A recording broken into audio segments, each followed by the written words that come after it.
सामने नाक रगड़ाई गई उनकी। तो क्या ये भारत की तहजीब है? वो नमाज मेरे लिए नियामत क्यों थी? पहले बार सिख और मुस्लिम जैसे ही एक मंच पर आया। हमारा देश, हमारा मुल्क सबसे ज्यादा डाइवर्स सोसाइटी है। दुनिया के अंदर कहीं भी ऐसा कोई देश नहीं है जो इतना डाइवर्स है जितना कि हमारा भारत देश है।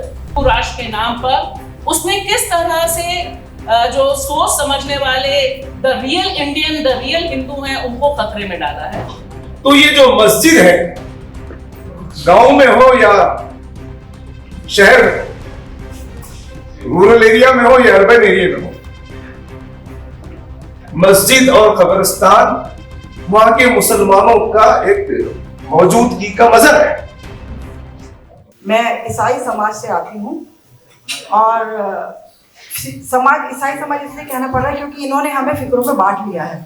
मजहबी जो एक रस्म यहाँ पे चली है उसको मद्देनजर रखते हुए मैंने ये बात कही है। आज मैंने काफी कुछ पहले सेशन में सुना, गोबर खिलाकर मंदिर के सामने नाक रगड़ाई गई उनकी। तो क्या ये भारत की तहजीब है?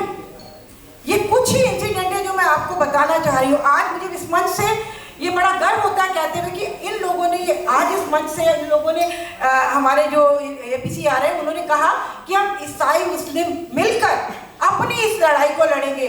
तो मैं ये कहना चाहूंगी कि आज यदि हम लोग एक हो जाते हैं तो कोई भी ताकत नहीं है जो जुल्म की इंतहा हो जाए।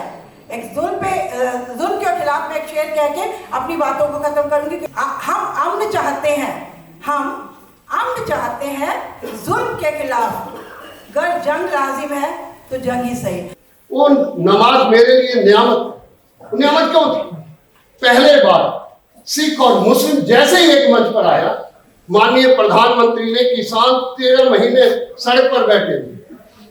बरसात गई, धूप गई, गर्मी गई, सारे गए, किसी ने नहीं पूछा। 700-800 किसान शहीद करवा दिए, उनको खालिस्तानी कहा गया, उनको आतंकवादी कहा गया। केवल जैसे ही नमाज की बात उठी, आपकी ताकत कितनी थी? मैं आपसे कह दूं कि आपकी ताकत कितनी थी कि वो तीनों कानून वापस ने उस बात को पूरा नहीं किया। पिछले कॉन्स्टिट्यूशन से हमने कहा कि हम दस्तखत नहीं करेंगे। आज जरूरत है, आज ये कॉन्स्टिट्यूशन है, दस्तावेज। मैं एक लाइन कह के खत्म करता हूं। सरदार हुकम सिंह जब लोकसभा के स्पीकर बने, पत्रकारों ने उनसे पूछा कि आपने जिस कॉन्स्टिट्यूशन पर दस्तखत नहीं किए थे, क्या उसी कॉन्स्टिट्यूशन को आप प्रोटेक्ट करेंगे? तो सरदार हुकम सिंह का एक जवाब था जो आपका जवाब है। उन्होंने कहा कि जब तक मैं इस लोकसभा का अध्यक्ष हूँ, मैं इंश्योर करता हूँ कि माइनॉरिटी को डिस्टर्ब नहीं होने दूंगा। और ये दस्तावेज है, कम से कम कोई दस्तावेज तो है जिस पर हम इंसाफ और इकबाल की बात कर सकते हैं। इसलिए मैं आपसे कहता हूँ, मुझे एक ही केवल दर्द रहता है कि मुझे जब आता है, बाबरी मस्जिद जब हो रही थी, किसी ने ये नहीं पूछा कि बाबर से लेकर औरंगजेब तक और गुरु नानक से लेकर गुरु गोविंद सिंह हमारे मित्रवत संबंध है। मुगलों के साथ हमारे बहुत नजदीकी संबंध है। इस बात को किसी ने उठाया। मुझे खुशी है सलमान खुर्शीद जी से जब मैंने कहा, मोहम्मद अदीब जी से जब मैंने कहा कि गुरु तेग बहादुर साहब की 350वां वर्ष आ रहा है, आओ मिलकर आगे बढ़े। इस प्रोग्राम से हमारे देश की यूनिटी, अखंडता, एकता और ज्यादा मजबूत होगी, क्योंकि ये बहुत जरूरी है। हमारा देश, हमारा मुल्क सबसे ज्यादा डाइवर्स सोसाइटी है। दुनिया के अंदर कहीं भी ऐसा कोई देश नहीं है जो इतना डाइवर्स है जितना कि हमारा भारत देश है। तो इसीलिए ये बहुत ज़रूरी है कि हम जितने भी मजहब के लोग हैं उन सबको एक ही अम्ब्रेला के नीचे लाके जो भी हमारे डिफरेंसेस है या डिसेंट्स है वो डेमोक्रेटिकली, जनतांत्रिक रूप के हिसाब से, जमहूरियत के हिसाब से, जैसे जमहूरियत है उस हिसाब से हम उसको बात करके सुलह करें। आप सबको मालूम है लक्षद्वीप केंद्र शासित प्रदेश है और 2014 के बाद वहां पर लक्षद्वीप के जो एडमिनिस्ट्रेटर हैं उनको पॉलिटिकल अपॉइंटी बनाया है। 2014 तक बहुत ही सीनियर IAS ऑफिसर जो जॉइंट सेक्रेटरी या additional secretary government of India के में जो जिनका रैंक होता था उनको एडमिनिस्ट्रेटर बनाया जाता था।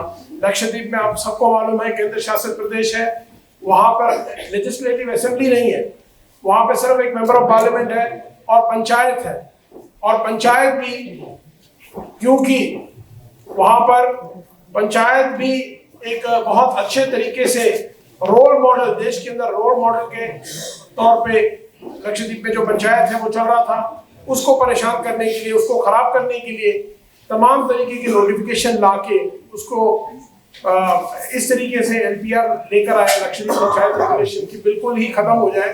लेकिन हमने उसको केरला हाई कोर्ट में चैलेंज करके ब्लॉक करके रखा हुआ है, उस पर मुकदमा हमने लगाया है, चल रहा है।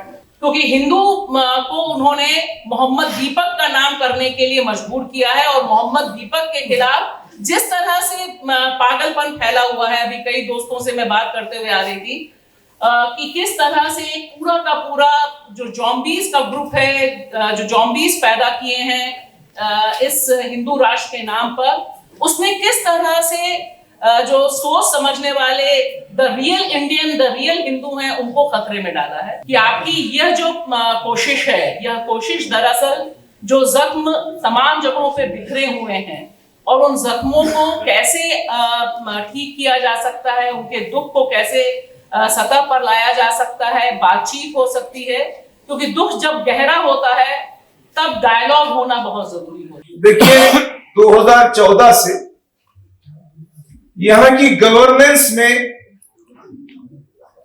सेंट्रल गवर्नमेंट में मुसलमान शामिल नहीं है। मुसलमानों की शमूलियत के बगैर भारत की सेंट्रल गवर्नमेंट चल रही है। वो ये बताना चाहते हैं कि हम मुसलमानों के बगैर हुकूमत करेंगे। जुडिशरी में कितने मुसलमान हैं? हो सकता है एक दो नाम या फुज़ैल अय्यूबी साहब बता देंगे कि जुडिशरी में क्या होता है, लेकिन जुडिशरी में भी वो ये चाहते हैं कि मुसलमानों की शमूलियत के बगैर जुडिशरी हो। मुसलमानों की शमूलियत के बगैर ब्यूरोक्रेसी हो। बात सिर्फ गवर्नेंस की, ब्यूरोक्रेसी की, जुडिशरी की नहीं है, बल्कि लगता है कि अब औकाफ भी मुसलमानों के बगैर हो और हज भी। तो ये जो भारतीय जनता पार्टी या जो मौजूदा हुकूमत है, उसका ये ख्याल है मुसलमानों की शमूलियत के बगैर यहां की मार्केट हो।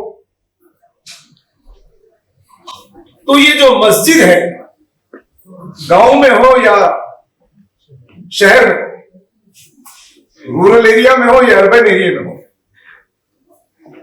मस्जिद और कब्रिस्तान वहां के मुसलमानों का एक मौजूदगी का मजहर है। तो वो मुसलमानों की मौजूदगी के मजहर और शनाख्त के मजहर को दबाना चाहते हैं।